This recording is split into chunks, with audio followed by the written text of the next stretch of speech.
Hello, everyone. I am Pastor Quay. I am coming to you with another Bible Talk Wednesdays video. And this Wednesday, we're going to be talking about Joseph. And a lot of us may have heard of him. And for those of you who have not, I'm going to try and summarize it as much as I possibly can. So let's see. So Joseph, I guess the name of my the name of my topic would be overcoming betrayal. Okay. So the question is, how does Joseph's faith transform his trials into triumph? So how does his faith transforms his trials to triumphs? So we're going to be talking about these trials, y'all, things that we be going through, struggling with and things. And these are some things that God allows. So when we talk about trials, we're talking about things that we go through that actually grows us and actually works out for our good in the long run. So first of all, let's Job, I mean, not Job, I'm talking about Job, Lord. We don't want to go back to Job right now. But Joseph comes from Genesis chapter 37. That's where it starts and it goes and it stretches out. But I'm going to give you all a good overview and then we'll talk about more of these trials and these triumphs, okay? So, first to begin with Joseph.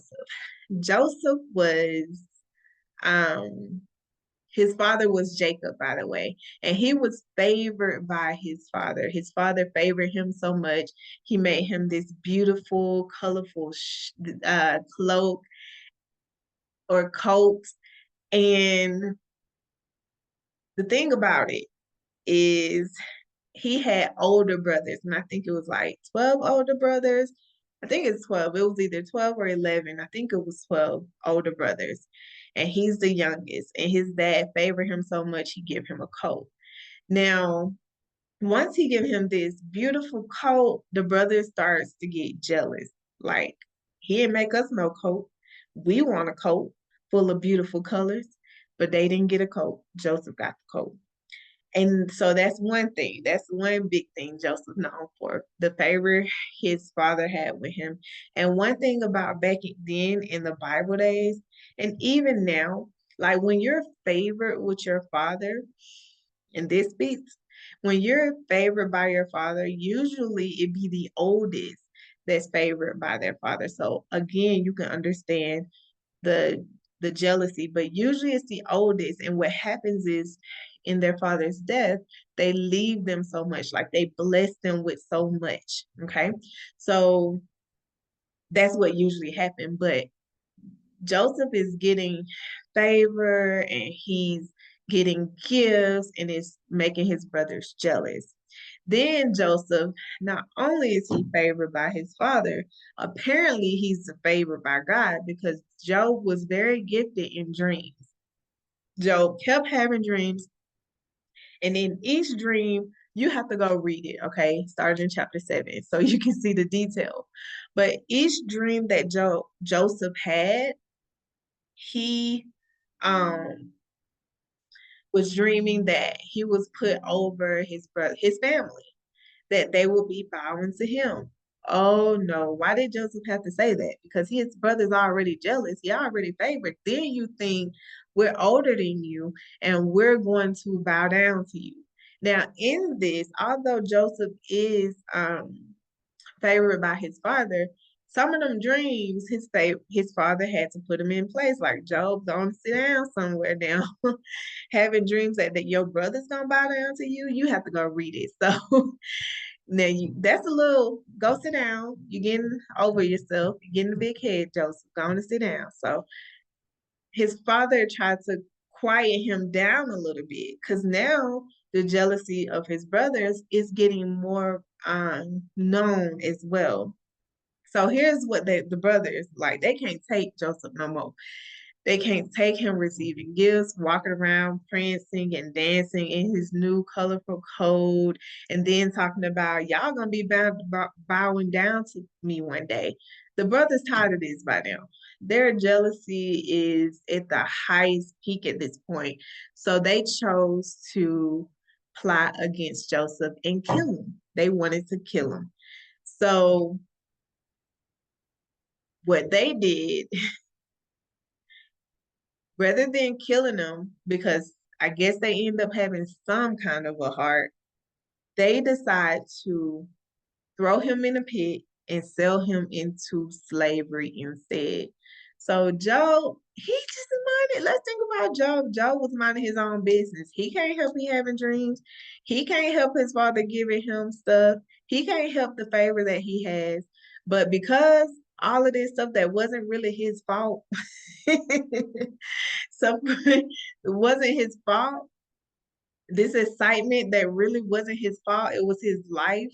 And the way that God was moving in his life made him excited for it.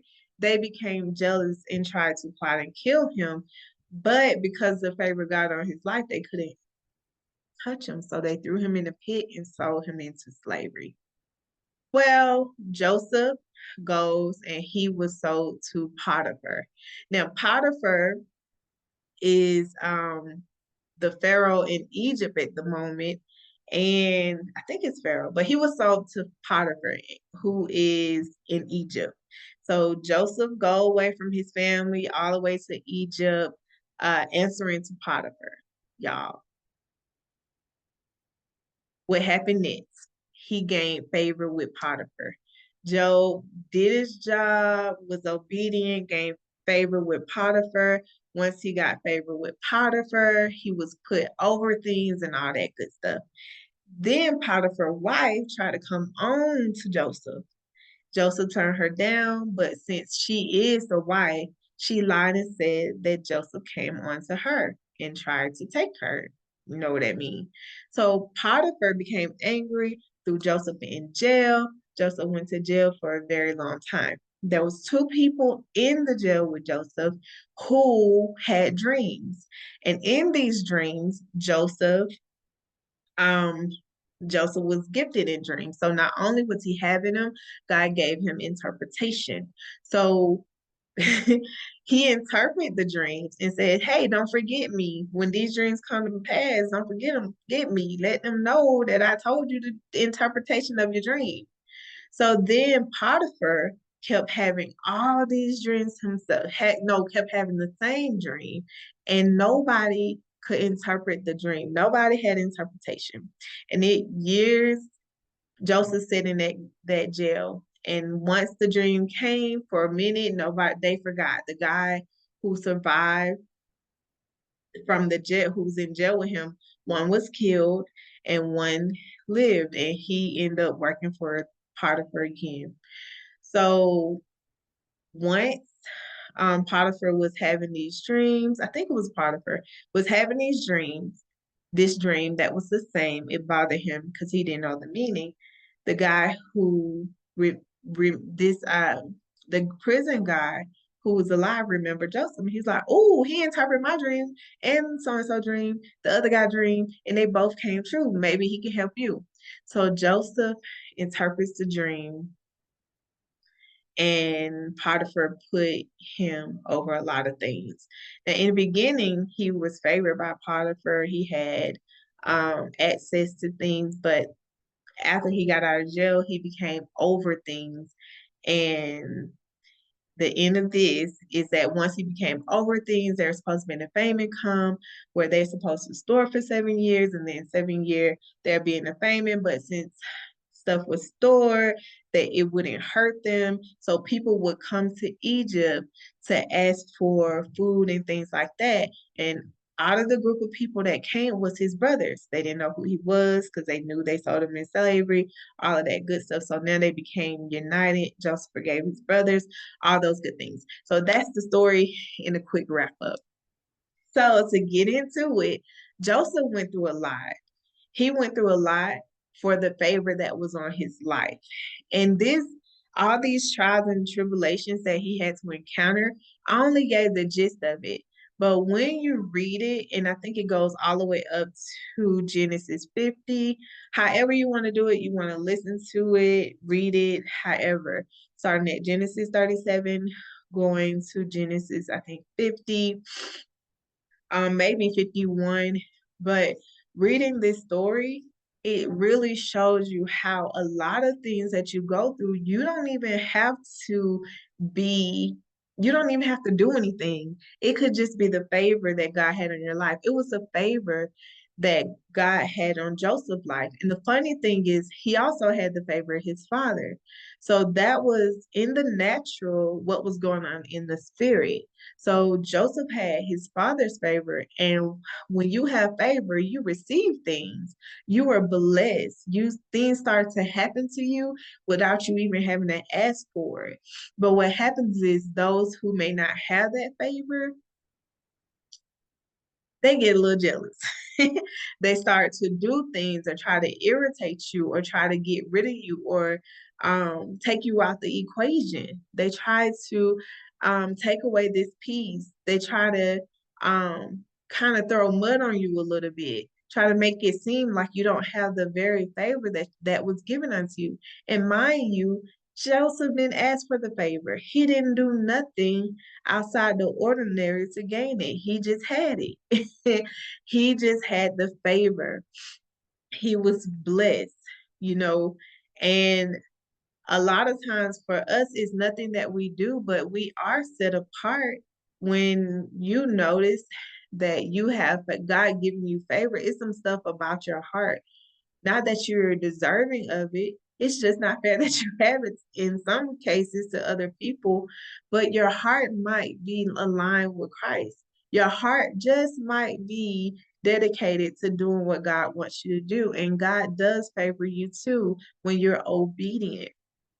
So because of these things, there's a lot of things that comes our way, and a lot of things that come our way, we question it. Because when me looking at Joseph's story, like he didn't even deserve that.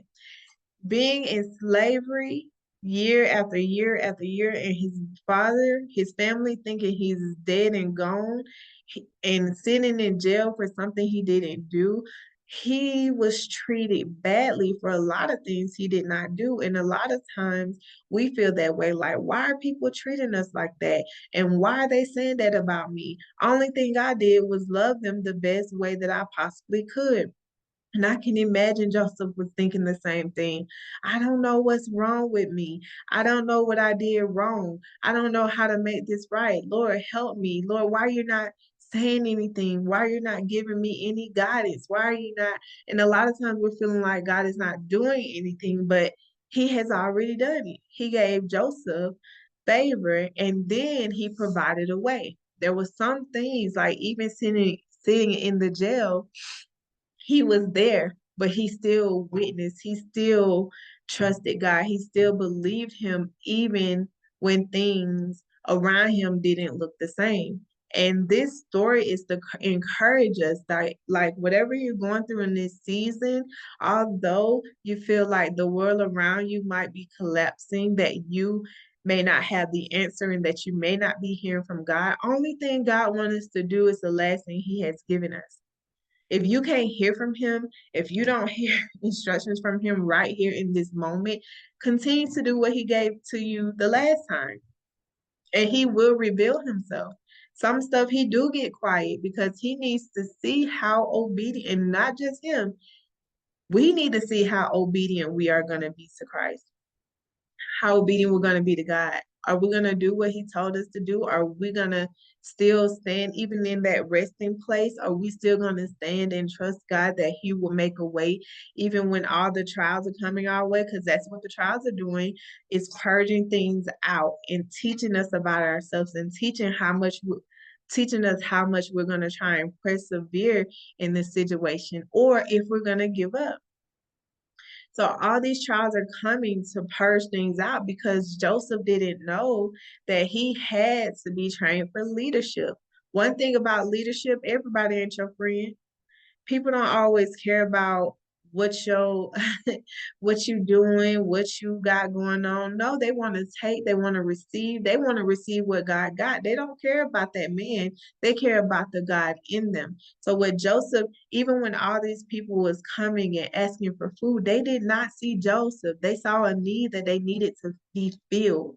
So he didn't know that he was being prepared for leadership. He didn't know that he was being prepared to be the change, the connection, the to be reunited and having to forgive his brothers for such a bad thing that they did to him. So some of the things that we're going through, we don't know where God, we might have an inkling, we might know something in our spirit, but the way that God want to do it will blow our minds. And we don't know what God has to purge out to get us prepared. We don't know who we might have to forgive once we get on that other side.